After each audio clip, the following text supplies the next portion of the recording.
Welcome, everyone, to Wrestling and Everything, Coast to Coast, with your hosts, Buddy Sotello and Evan Ginzburg. And Evan Ginzburg, your guest? My guest is Pete Bregman, former wrestler, artist, Adman, 2,000 other credits, which we'll get into during the show. My longtime buddy, Pete Bregman. How are you, Pete? I'm excellent. How are you guys? Oh, good. It's really great to have you on the show today. Thanks so much for joining us. No, thanks for inviting me.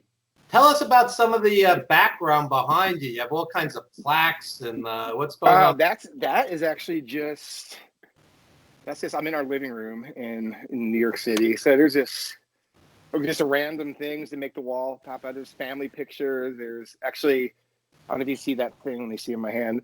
That's actually an original Basil Gogos sketch of Boris Karloff Frankenstein. I worked with him on one of my graphic novels. That's pretty cool. Yeah, I love that. I couldn't afford one of his paintings because they're like $10,000 or $20,000 each. Which I actually have a funny story about that. If we start talking about my book, I have a horrifying, less funny thing about that. Well, since you mentioned it, tell us already.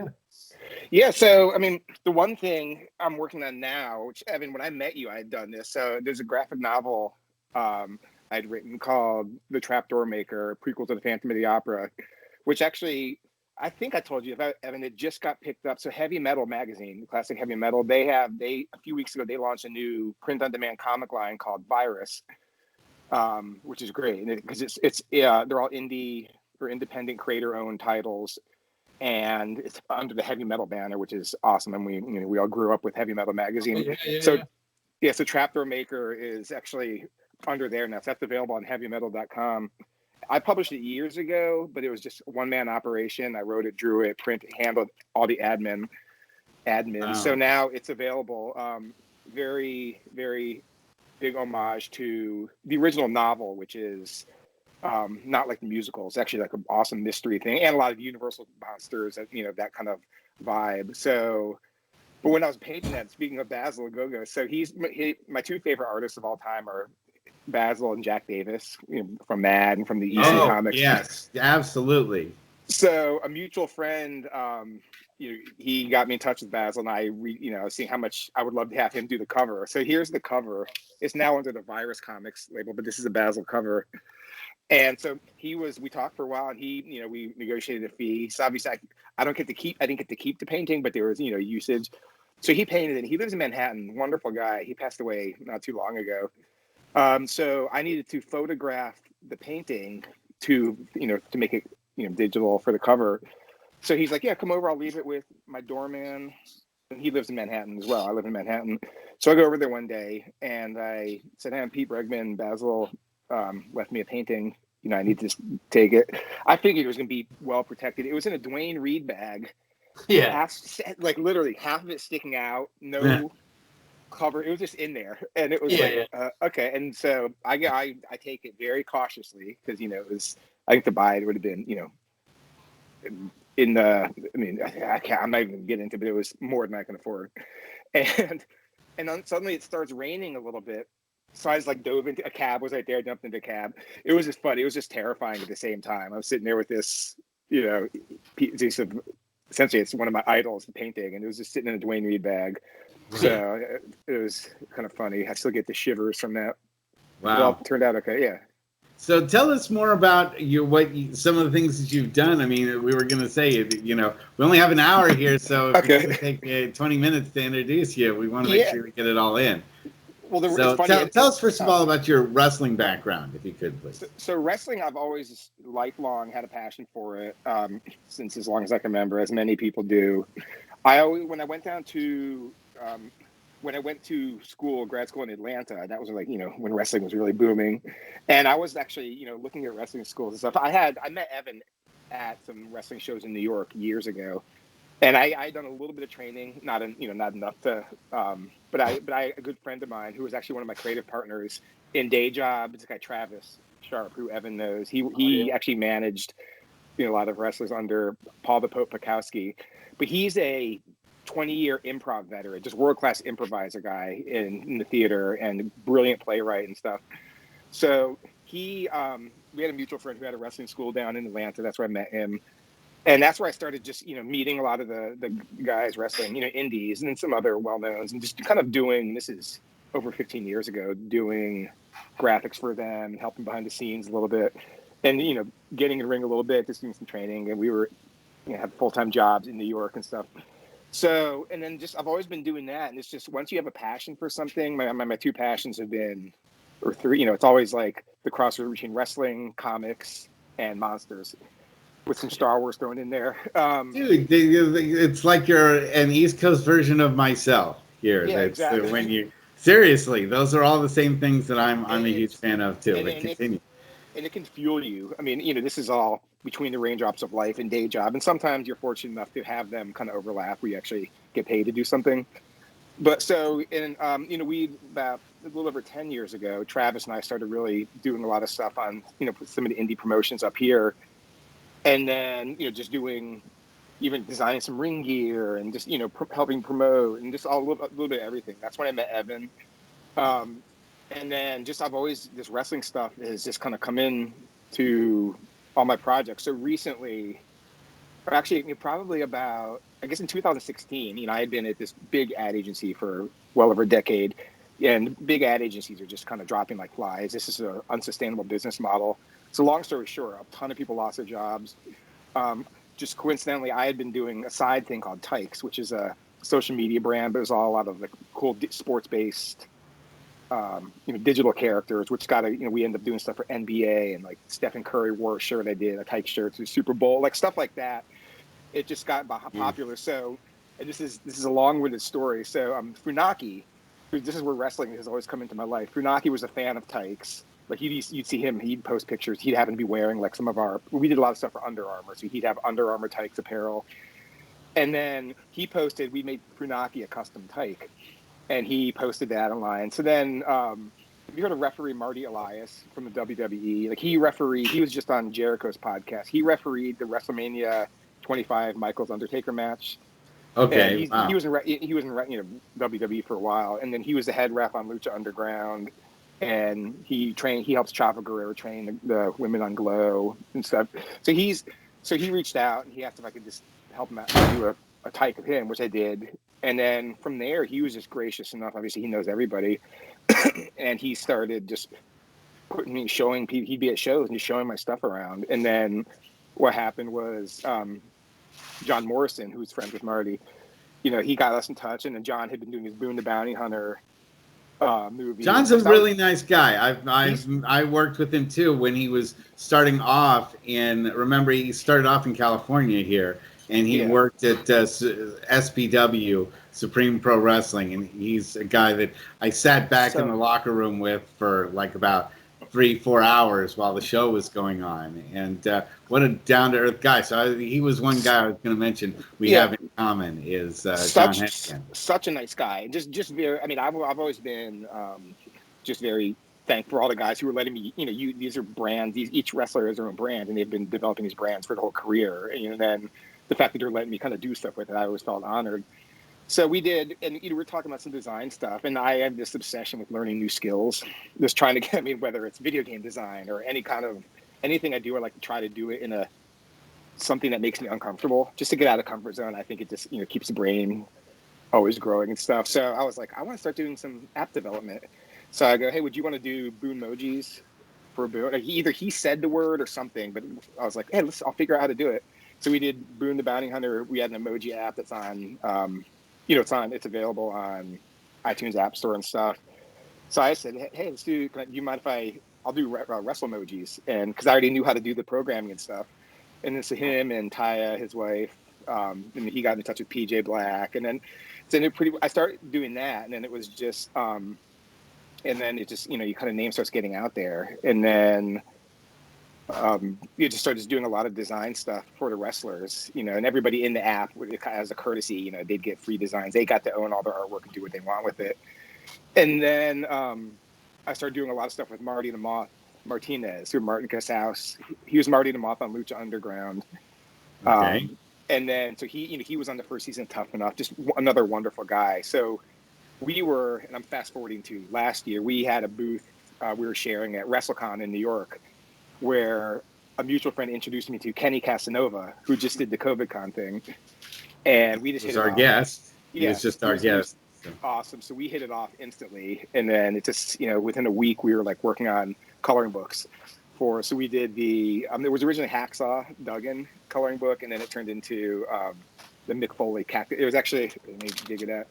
We did Cactus Jack and the Beanstalk, which is on any site, which is WOHW.com and on Amazon. It's Walking on Hot Waffles. We're doing a Sabu one. We are doing a Brutus Beefcake one, and they're all wrestling takes on the classic fairy tales. So Cactus Jack, Jack and the Beanstalk. I do have to ask. Walking on Hot Waffles. What the heck is that about? I have no idea, but it sounds delicious. He had me at waffles. I have no idea. As a matter of fact, we were talking about, because I was helping him out. He was trying to do a new logo, and I'm sure we were always talking. I mean, we're always texting late at night. I'm sure I asked him, because I remember asking him, and I cannot remember the answer. It was probably 2 a.m. or something.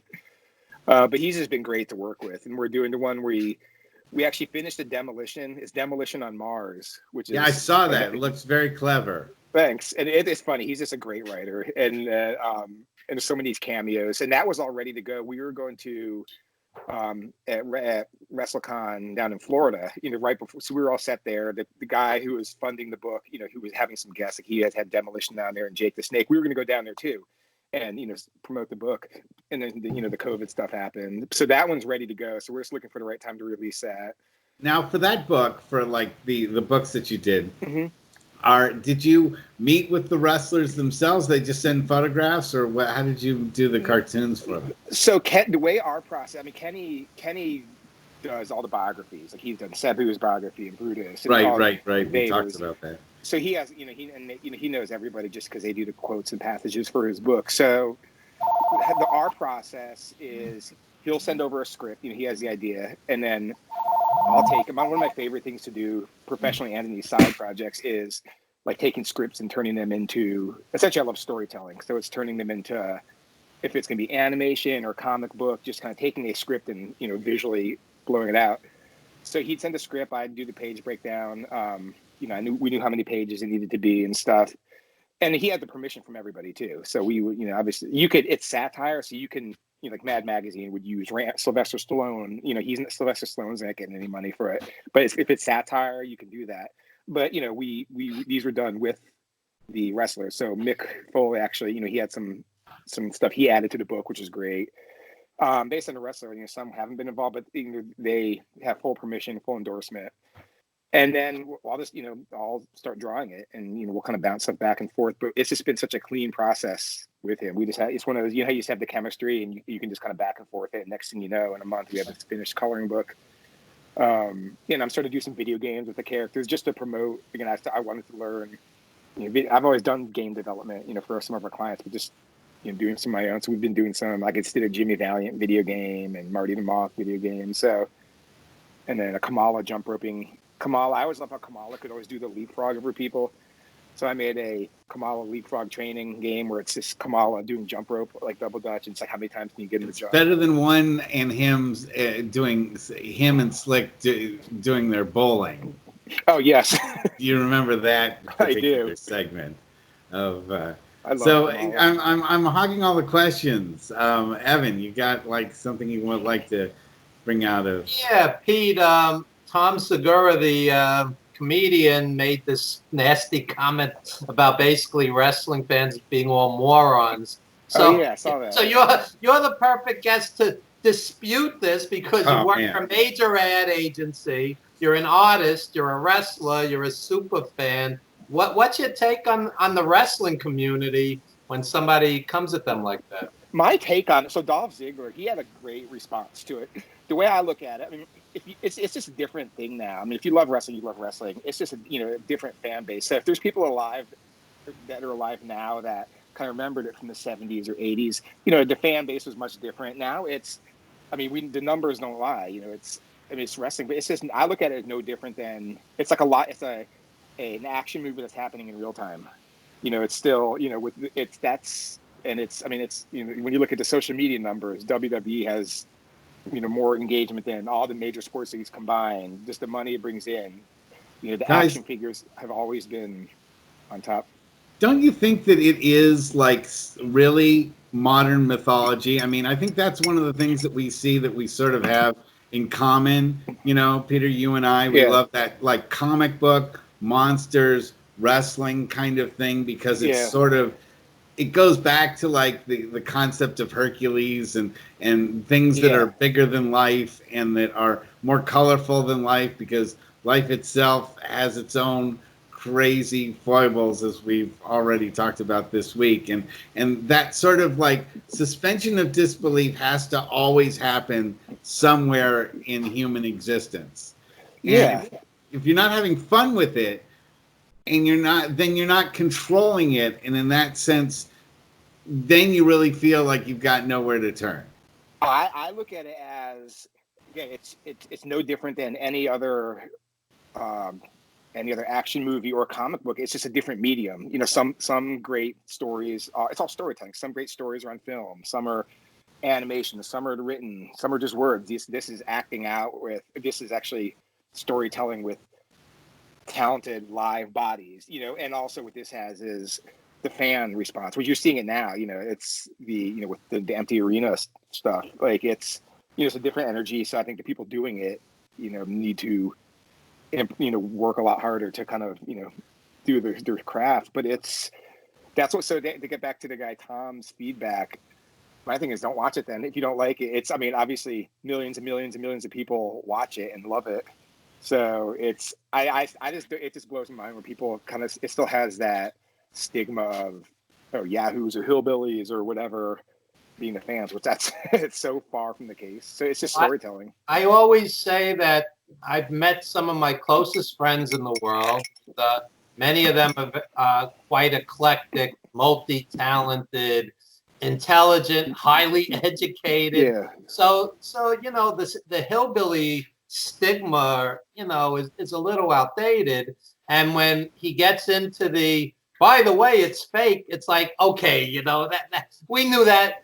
Vince McMahon said that 30 years ago. I mean, I know Joaquin Phoenix isn't really the Joker, but right.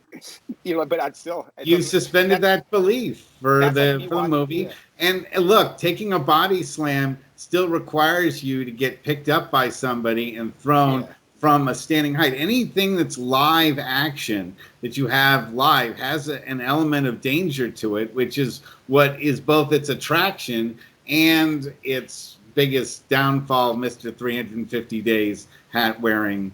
We talk about that sort of mishaps that can happen in the ring. Well, I have a friend for many years. His wife is actually a very well-known, like she's a former Martha Graham dancer. She was Kate Blanchett's body double in Benjamin Button during the ballet scenes, like as sophisticated a performer. And it's the exact same thing. I mean, in ballet and anything, you're dependent. It's a team of people coming together to make tell this visual story that this gets emotions out of the fans. So it's like, the Swan Lake and Royal Rumble couldn't be any further apart from a tonality standpoint, but it's still the same artistic process. You have these highly skilled, physically athletic professionals, intelligent people, and then people behind the scenes, everything getting an emotion from the crowd. And that's just an amazing art. Even Evan introduced me years ago to Johnny Valiant, who's just, I didn't know him obviously as well as Evan did, but the times we were together, like we did a wrestling-based variety show years ago, me and Travis and Evan and Johnny. And so I got to meet him and get to know him a little bit.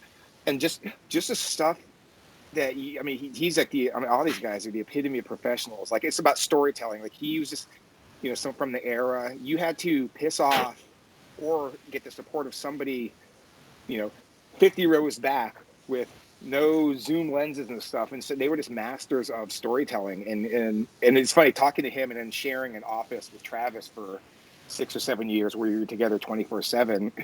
Just, it helped me exponentially in my career. Like when I started, meeting wrestlers and, actually and improvisers and stuff, just from a presentation standpoint, reading a room, all that stuff is just like my professional career just in advertising, it just was like, I felt so much more effective just because of the people I had the chance to pick their brains in wrestling. So I could do a book I could do a book, things I learned from Johnny Valiant. No, seriously. I mean, these guys were worldly. This is what people don't realize.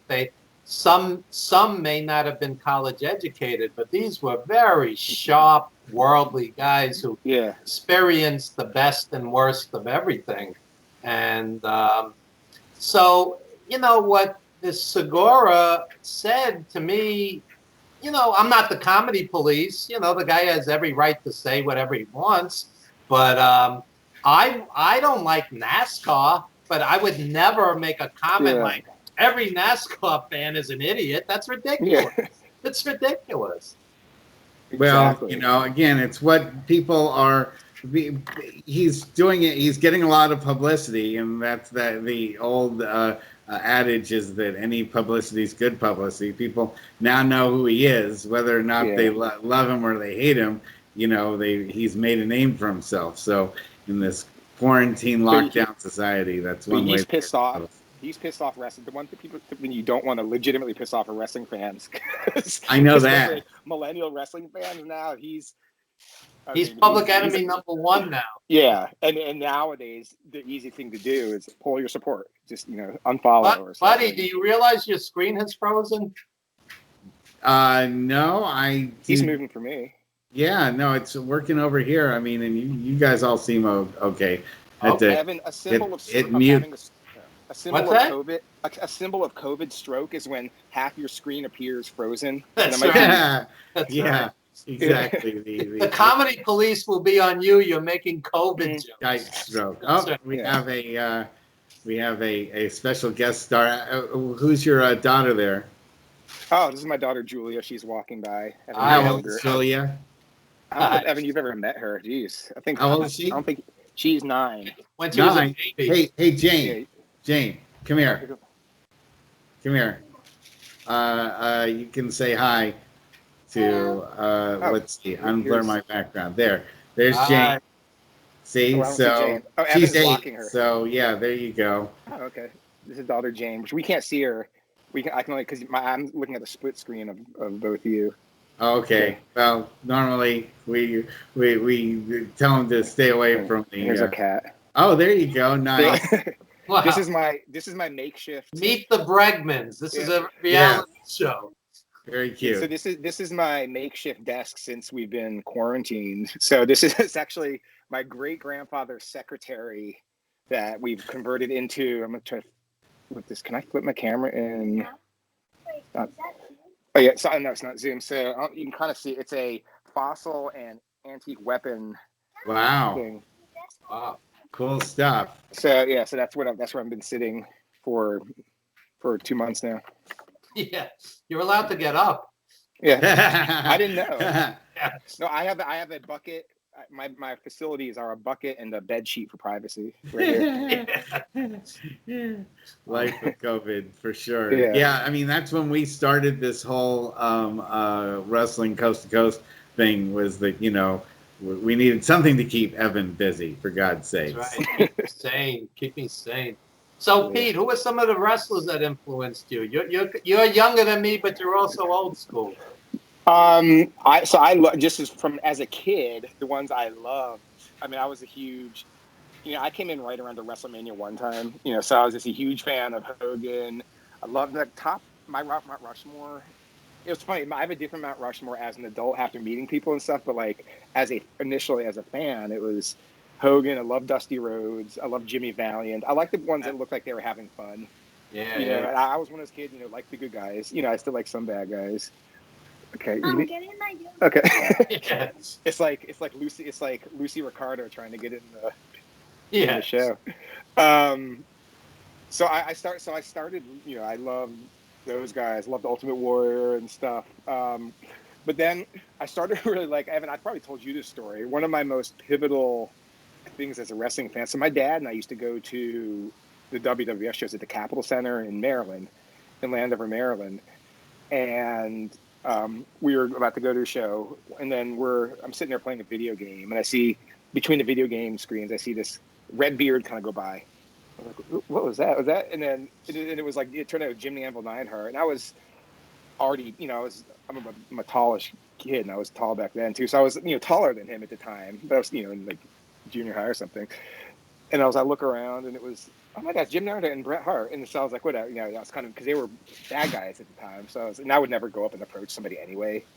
And then, so we're paying, and then we look over, and behind the cash register, King Kong Bundy sitting there, eating like one little dainty slice of pizza. So then I was like, wow, that's so cool. But, we were about to go on our way. And then one of them actually asked my dad, like, hey, how far are we from the arena? And then so my dad said, oh, it's, 10 minutes away. And I had my dad go, oh, we're going to see you. And they were like the epitome of heel at the time. And they were like, couldn't have been any more nice. They were like, oh, that's great. And then they signed my tickets and stuff. So I was just on cloud nine. I still have half the ticket. It was King Kong, Bundy, Jim Neidhart, and Bret Hart all signed it. So we get to the arena at the Capitol Center, and I had the tickets. I said, is there a way, back then they tore tickets, to take it out. And I said, hey, is there a way you cannot tear this? Because we just met so-and-so. And the kind of old ticket taker guy looks at me, I'm a kid, and he's like, tears it, throws the other half in the ticket bin. I was like, wow. So I still have King K. It's like King K and then Bret Hitman Hart, but I still have that ticket. Yeah. But anyway, I started really becoming fans of King Kong Bundy and the Hart Foundation after that. That reminds me of a funny story. You guys have been in many wrestling locker rooms, as have I, and it's always a madhouse. You have 50 guys and the booker and the valets. It's just a mishmash of people. So out of the corner of my eye, I see like this white blob, like the movie The Blob, and I'm like, what is that? It was a naked King Kong Bundy. It's like, nice. It didn't register what it was at first. I'd never, the guy was massive, and it was just like jello-y flesh everywhere. It was bizarre. What's funny about that? Because it's so funny, like, and that's also great about some of the wrestlers. Like, if you were gonna say, like, what makes King Kong Bundy is the singlet. Like, that identifies him between just a bald giant. And it was so for during the demolition. The coloring book we're doing, Kenny, there's a passage like, because they have to fight it's basically homage to the old, the sci-fi movies, the 50s and 60s, and the sci-fi comic books. So there's a part where Axe and Smash have to fight this big giant space slug. So as Kenny is describing it in the book, he's saying it's like, it was more rotund than King Kong Bundy getting out of the shower and then Uncle Elmer on a nudist beach. So I'd originally drawn King Kong Bundy in the shower. Yeah. And it was, he had soap strategically placed. It's in the book. And it's the funny thing is like, Kenny's like, yeah, I wouldn't know that. But Bundy needs a singlet. So we had the singlet, hanging on the wall. But it's so funny. Yeah. But naked Bundy, you'll see that again. Never see that again. Yeah. There's some. I wanted to ask you a question about, the creative process and how it feels or what it felt like to have some of the designs that you came up with. You said you designed some wrestlers. It's like being as a comic book writer, but you're doing something in real life. How did that feel as opposed to like your other contributions of the things that you created? Well, I love it just because, again, my passions are wrestling and monsters and stuff. So anytime you get to do something with that, it's a different energy. You always have to, as a creative person, my career is in the creative field, and you have to find a way to, I can very easily get energized and get enthusiastic about a brand, whether I'm working on, if we're doing commercials for it or social media, like you have to embrace what you're working on. It's like when you see a wrestler performing, you can tell when they're having fun, when they're into it, when they're being themselves, and when they're not. So that makes a huge difference. So if I'm doing something wrestling related or monster related, there's just an energy there that just doesn't go away. So my process is based on the medium, but you just want to, you just listen. A lot of times it's about just listening to what someone is, listening what someone's goal is, referring to the wrestler. If I'm working with them, sometimes they have something very specific in mind. Sometimes they don't, but they know what they want to communicate. And it's just a matter of listening. And then you kind of go off and just I like to throw some just kind of loose options back at them and see what sticks. And then you just kind of start refining from there. Like we just did one of the other things that's really, so Chavo Guerrero, his Los Guerreros beer, I did the design for that can. I don't know if you've seen the pictures of that, and we knew, he had seen a style that I'd done for something else, and he just loved the skull. So he ended up using that on his can.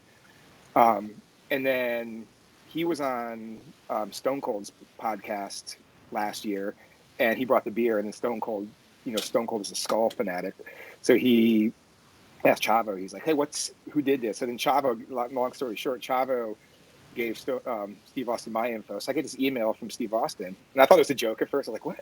Yeah. And then, and then we end up talking. He kind of said he's doing his King of Attitude brand, and he just started, he was, his goals, and you just kind of work from there. So it's, to answer your question, it's kind of just, it's the process is always changing, but I think it begins with a passion for whatever you're working on, and it begins by listening to, for lack of a better word, the client or whoever you're partnering with. And then just kind of take it from there. And it's a lot of back and forth. Some people, a lot of creative people, are just like, they think the worst thing you can do, I think, as a creative director, because my title is creative director, soft management teams and stuff. The worst thing you can do as a creative, gatekeeper leader is think how, if it's not the way I would have done it, it's wrong. And and this is my personal opinion, because like, I want to get excited about someone else's ideas. I get excited about mine, but like some people think like it has to be their idea. It's like, no, it's like, you don't want to do design by committee. Otherwise you're going to create the Edsel car. But it was, it's just, a lot of it's just listening, and then you take your experience and kind of, an instinct, and kind of see what do you think would be the best solution. It's all about, storytelling and solving problems. If that makes sense. Yeah, it does. And so can you give an example of, say, like one of the characters that you created in wrestling that like helped really or maybe even a costume design that you think really transformed a guy and made them go to a different level? Oh, I wouldn't take credit for any of that. Again, I was doing stuff on the indies and stuff, so it wasn't anything like that. But there is, it was just some of my favorite stuff has just been doing, Travis and I were always proposing, hey, it would be kind of cool for, basically helping people identify their strengths and not weaknesses. And what Travis, again, it kind of is from an improvisational standpoint, it's all about keeping the conversation going, meaning like you want to, in wrestling, I hear wrestling is kind of the same way. You want to like flaunt your strengths and hide your weaknesses and, kind of be yourself. So it's really just like you see, Evan, you've seen it. So many people just always want to be the tough guy, the badass as their character.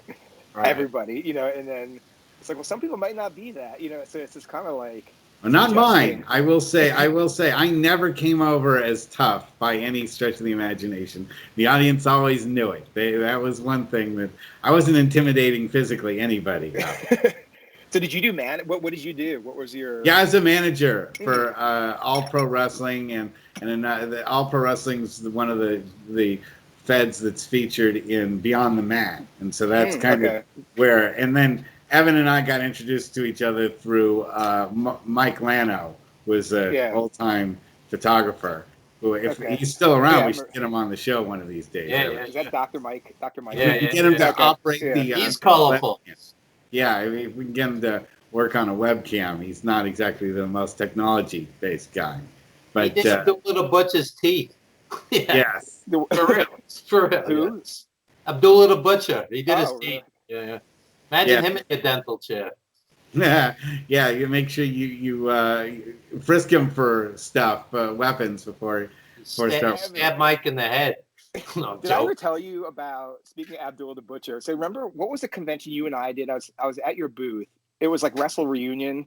It was about Wrestle Reunion. Yeah. The theme was great rivalries, and so I was just helping Evan at his merch table, and I was just doodling the whole time, just sitting there. And then Abdullah the Butcher was there, kind of right behind us, and he's apparently I heard he's known for he getting paid for stuff, as he should.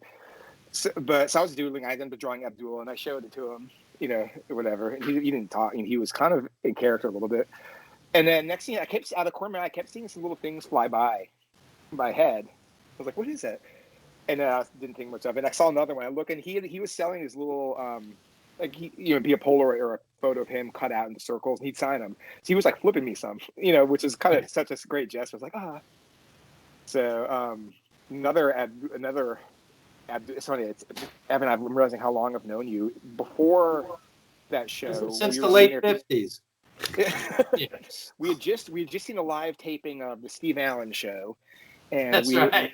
That's right. So we were sitting there. They had like the night before the convention. It was Evan meets Scott Epstein. Who did you ever meet Scott? Who was he was a what's his title? He did like He was like agent. a super agent. He booked everybody. He was great. He was such a great. I mean, he gave me my first actually paying gig doing art for wrestlers. It was for Ink Inc. It was Jesse Neal and Shannon Moore. I did like a thing for them. So we the night before we were there at the hotel, and there was kind of like a private-ish party. So me, Evan, Scott was there, and then like Abdul the Butcher walks in, and Magnum TA, and King Kong Mosca, and all of a sudden, so who's who were there, and then you just we're kind of in that little section, and then all of a sudden you hear this crash, and it's the Abdullah had he had his canes like double crutches thing, and and all of a sudden you hear this crash. And you look over, and the chair had just kind of tipped over and collapsed, and any other. This made me like fall in love with wrestling more. Any other person who's essentially crippled and an old man had fallen out of a chair on the floor with crutches. In any other scenario, you call 911, whatever. First thing you see is the place erupts in laughter. King Kong Mosca gets up. He's like, he's safe. And then someone else like, he's out. And then there's this big impromptu baseball type arguing thing. And it was just like, oh my God. And then the Destroyer comes walking into the hotel with his mask on, and you always read like he never took off his mask. That's right. And it was I just love. And then even that night, Evan, I'm sure I told you this. It was like 2 a.m. I was hungry. I went out to the vending machine, and as I'm walking to the vending machine, a hotel room door opens, and someone backs out with a bathrobe on and turns around, and it was the Destroyer with his mask on. 2 a.m, 3 a.m. And he looks at me, and again, I don't know if it's like the paranoid old guy or whatever, but these guys are used to. I'm sure they're used to fans being weird or whatever. I'm sure they have horror stories. So instantly, he he looks at me. He's like, "What are you doing?" And I was like, "I'm going to the the vending machine." And I'm 6'2", 230. I mean, I've done athletics my whole life, and but it's still he gave me that dad look. And I was intimidated. I was just there I was kind of like, "Sir, I'm going to the vending machine." He looks at me, and he was going to get ice or something. And he's like, "Okay, just kind of proceed. You can go ahead and let me pass." But it was like, I just love that. The fact, like 2 a.m, he didn't even know I was there. He was going out in his mask to get the ice. It's like I just love everything about Star Wars. It's surreal, right? Mm-hmm. So it's just that's an example of like the passion, just the whole energy. So anytime I do anything wrestling, I just love it so much. It just makes it like not working when I'm drawing stuff, and reading Kenny's biographies. He sent me all of them, and I've read the Kamala one stuff. I just finished the Beefcake one. It's just I can't get enough of that stuff. I just love the history of the sport. Now let's talk monsters, because I'm always up for I'm not even sure if even Evan follows as much monster talk as I do. I'm a casual Godzilla fan, which is good enough. But I like you really love the Universal monsters. Mm-hmm. There's something about that set, and I checked out your website, which other folks should definitely do, peterbregman.com, and you have a lot of great examples of your work up there. But your adult models that you made of the Phantom of the Opera, the paint jobs that you did on the Creature of the Black Lagoon, that one really popped out really nice. Plus a lot of your other models, the Frankenstein, the Mummy, and the Mummy busts that you had were just really over the top. So why don't you talk a little bit about your experience with the Universal monsters? Yeah. So I've always just, since I was a kid, I was a kid in the 80s, and back then there were the big properties. Now there's 10,000 kid-famous, kid-friendly properties. Back then it was like Star Wars and like the Harlem Globetrotters. Those are the two things. But back at one point, the Universal monsters, like in the 60s, during the whole monster craze, because they had just been re-syndicated as creature features on late night TV with the horror host. So that just became that was like Fortnite or Roblox now, like whatever the big kid properties are. It was the monsters. So it still kind of just carried over into the 70s and 80s. So that stuff was still around. I remember the first time I saw Frankenstein, like a friend of mine, second grade, he was Frankenstein for Halloween. And I was like, "What's Frankenstein?" It was on TV. We ended up watching it. I was like, "Oh, right." That was like the first real one I saw. and then you just get hooked. So I've always been just had a passion for that. It's always kind of trickled its way into any personal projects I like. I collect, vintage monster toys, models. So but I started doing the models, and there's a lot more. I ended up just running out of space, so I sold those. But I do some commissions, like people would send me their stuff, and I do some paint ups. So that I've just always done that. I haven't done it in a couple of years, and because I've been doing so much more other art stuff. But it's still to this day. I watch a few times a month. I'll watch one of them. I was just started watching Svengoolie last year, which is on me, and it's like that's such a breath of fresh air. He's so funny. Yeah. CM Punk was actually on an episode. Oh, really? Okay, yeah, that's CM great. Punk was there because it's a Chicago show, and then like Mick Foley. So many people are just big fans of Svengoolie. Mick Foley's been on there, like Gilbert Gottfried. I mean, so it's just, I mean, so many people love that stuff, and this is timeless.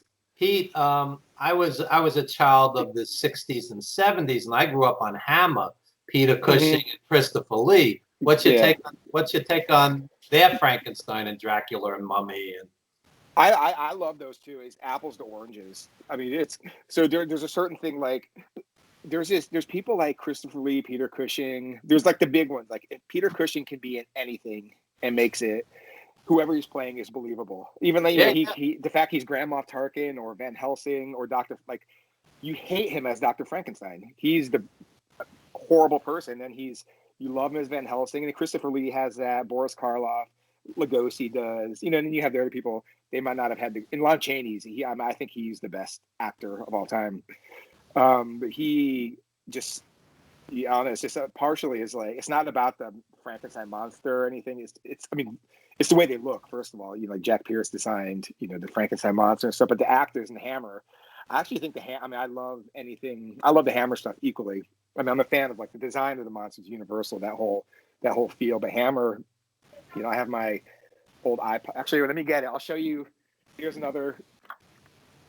I have this old iPod, which I'm charging now, and because I've had this for 10 years. The entire thing is Universal and Hammer movies on here. So like I'll just have it by my bed. So a couple times, a month or something even more. I'll just pop that on and go to sleep with that. Peter Cushing had that in his lab. Yeah. The iPod, yeah. Sorry.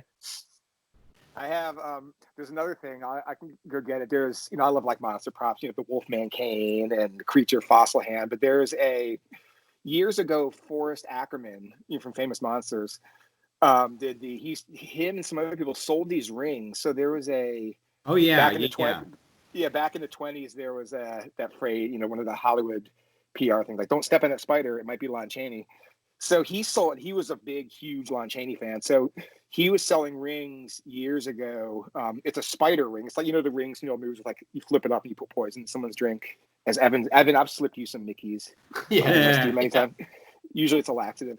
But it's actually in the spider. It's a piece of Lon Chaney's makeup kit. So there's like a little dried out chunk of makeup, which is awesome. And then I also have the scarab, like a replica scarab ring from the Karloff's The Mummy. And there's actually a string of some of the bandages that Boris Karloff wore, because he had props, the Acker Mansion before he died, and he had all these priceless movie props that are actually used in all these movies. I think he had the original King Kong stop motion armature, like all this stuff. Wow. But he'd let people just go in, like you could just call or drive up. And I knew people, some producers I worked with, they'd go to his house and like he shows them around and stuff. Like that'd be terrifying. Like, and nothing got stolen apparently, which is mind-blowing. So why do you think, Peter, that they've tried, and I asked this also last week, is that they've tried to bring back the Universal monsters again and again and again, and they fail so miserably to ever meet anything close to what the originals had? Why do you think that is? That's a good question. I think it's just like I don't think you can recreate. I mean, it's a few things. It's kind of like, it kind of could apply to wrestling. Like, why? How come you can't get the heyday back? I think it's one of those just once in a lifetime thing. Like, there's the right time era, the right people on board. It's just different audiences now too. But I still think you could do something. I mean, I think I'm hoping, because I have an animation background. I know the capabilities of CGI. I would love to see something like that. Like I don't know. I think it's just, I don't want to slam anybody's work because I'm one of those guys. I can sit and enjoy any movie, but there's just this magic that like from I think the people in charge. Again, this is one person saying, I'm not an insider by any means, but the people in charge just don't have a passion for the stuff. Like even as a toy collector, like in the movies, the Boris Karloff Frankenstein has a black jacket, but there's like from years ago, there's this Universal Studio style guide, which had like Frankenstein wearing a green jacket and stuff like that. It's just people who made it didn't really have a passion for the monsters or the character designs, and then that kind of just stuck. So I don't know. I think I don't know the answer. I don't even know what I'm talking about now. But I think there's a lot more competition out there too. But don't you think there's also an over-reliance on sort of a formulaic approach, not to necessarily the monsters themselves, but to like, okay, we've got to have this sort of a plot set up.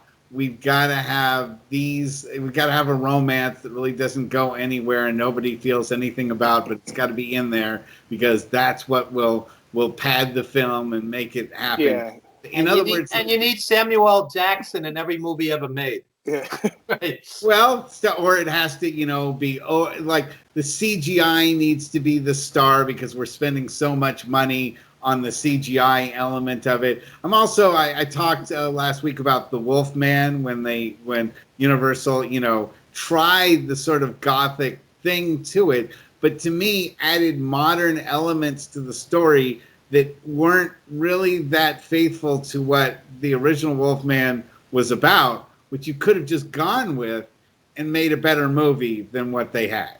You mean the Benicio del Toro one? Yeah.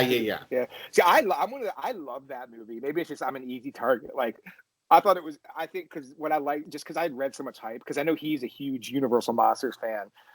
And then I actually liked Van Helsing. I think what it is, I look at it as, money making aside, like, when the Star Wars prequels came out and any new Star Wars thing, the Star Wars fans have trashed it. And the reason you're not going to be able to recreate that magic that you had, because Star Wars got big, because it came out of nowhere. No one had ever seen anything like it. And it was just this magic, and it was everything to a lot of kids. And then, of course, it could have been the prequels and even the newer ones. Those could have been the best movies ever. But it's everybody. They weren't. They weren't. Yeah, they were. But even more so. If you look about it, I'm a huge Star Wars fan. They're not great movies. They are. I say this on two sides of my mouth, but like they're wonderful. But there's better movies, but it's just they were so perfectly done, and the combination of casting and stuff, you just can't capture that magic. We're like, well, people believed in it. People really, we see 9 films later that people really believed in. We talked about the suspension of disbelief. Of course, Luke Skywalker never hit anybody with a lightsaber. In reality, but people grew up, believing in metachlorians and Han shot first. And I work primarily in youth. A big part of my career has been youth marketing. And the funny thing is, so like a lot of the kids, they prefer the prequels to the original ones, and it's because it's not that they weren't alive in the 70s and 80s, so that magic's not there. Magic and emotion is such a part. It has nothing to do with the movie. It's just the period of time you were living in. That's such a part of Star Wars appeal to me. So to them, it's just they're comparing movies. Star Wars stuff looks dated. So, and they're buying the stuff. Obviously, they're buying even. It's still a top seller. So let me jump in for a second. I'm a casual Star Wars fan. I am not. I don't have the religious. Big mistake. But to me, nothing touched Empire Strikes Back. Yeah. It's just a better movie than the other movies. So that's part of the issue too. Some of those prequels in the middle, you can't mention that in the same breath as Empire Strikes Back, just as far as movie making. Especially because they knew at the time when they made Empire Strikes Back that they weren't going to make Return of the Jedi for another 4 or 5 years. Yeah. And that took balls to end it the way they did on a cliffhanger and make everybody wait till they were ready to make the next one.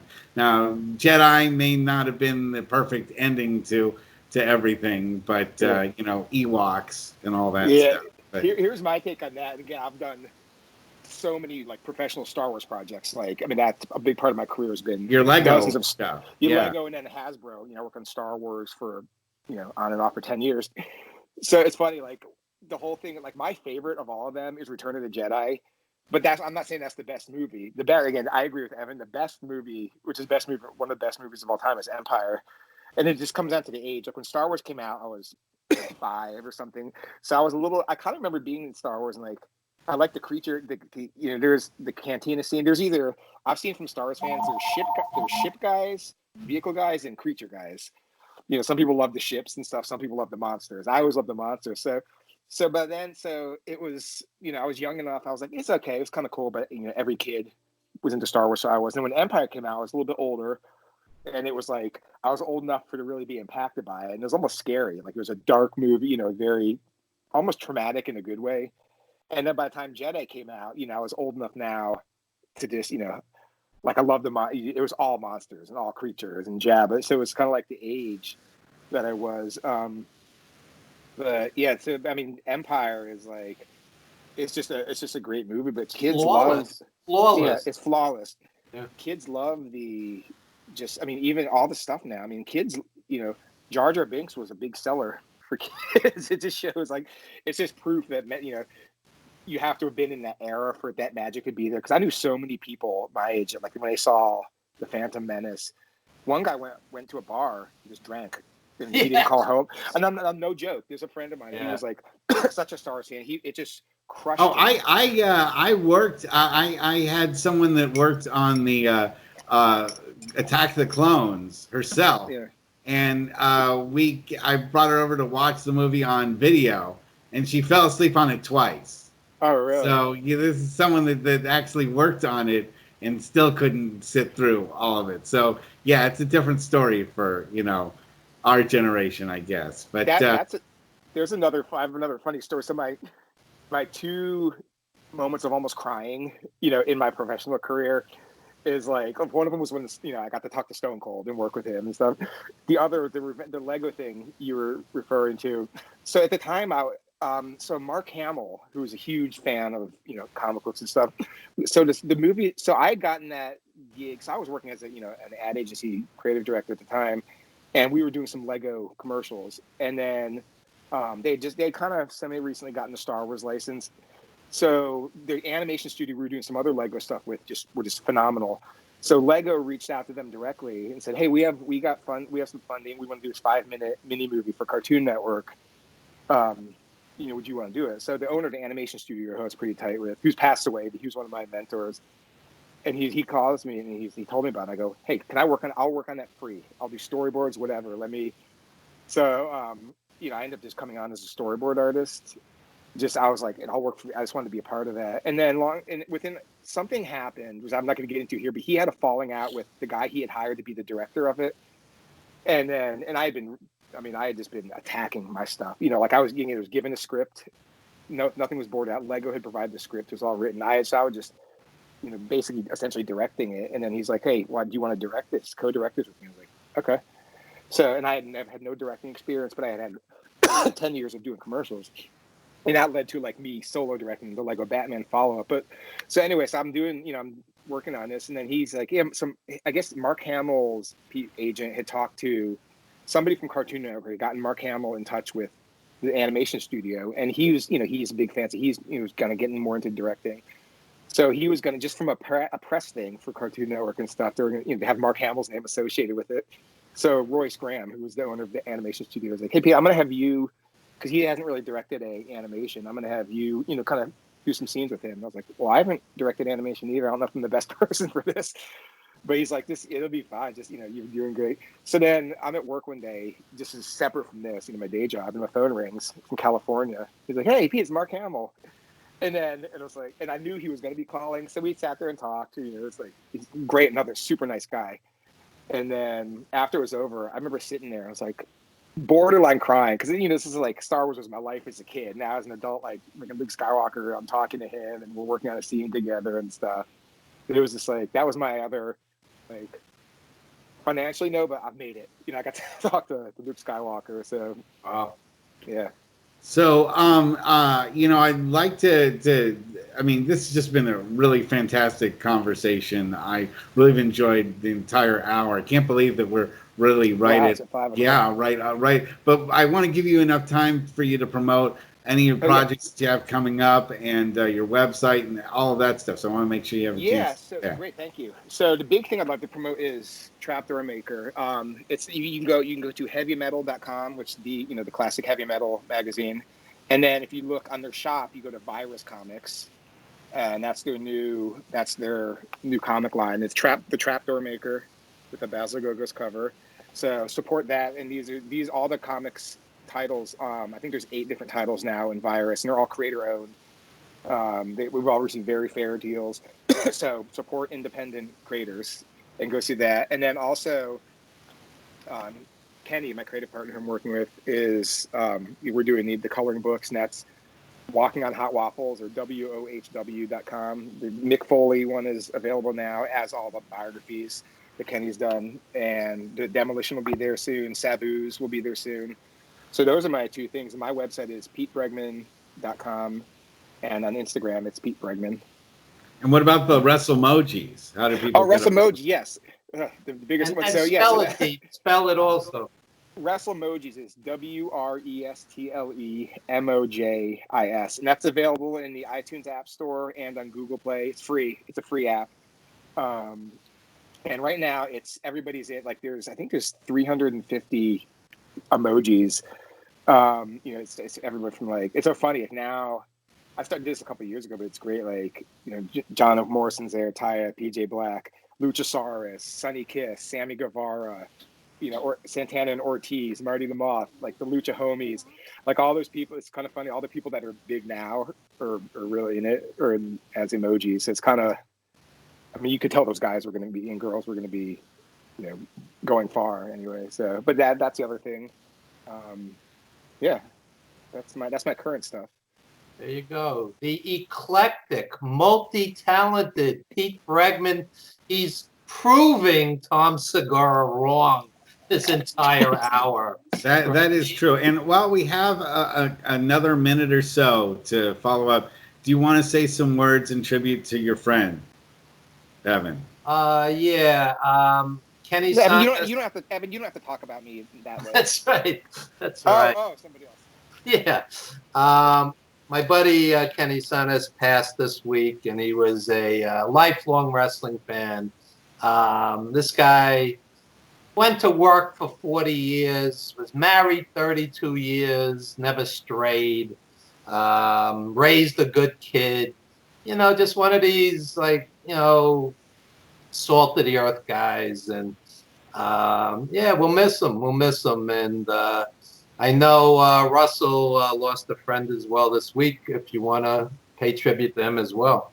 Yeah, it's an unfortunate situation, and a victim of the COVID-19 situation, which, he was out on in New York City along with you guys. So, when that situation arises, my heart goes out to everybody out there, not only for the folks who are suffering, but all of you folks who are living in so much fear of what's going on right now. It's everybody around here is locked down too, but we don't have that same kind of immediate impact that you guys are going through right now. And hope it's everybody unprecedented. And no one's ever. This is the strangest scenario anybody in our lifetime has experienced, and probably will experience. Hopefully, will experience. Hopefully, they won't experience again, but. It's just everything's brand new. Well, it's the weirdest kind of apocalypse. I mean, there's no zombies to shoot. There's no, rows of gangs riding around in, chop shop vehicles.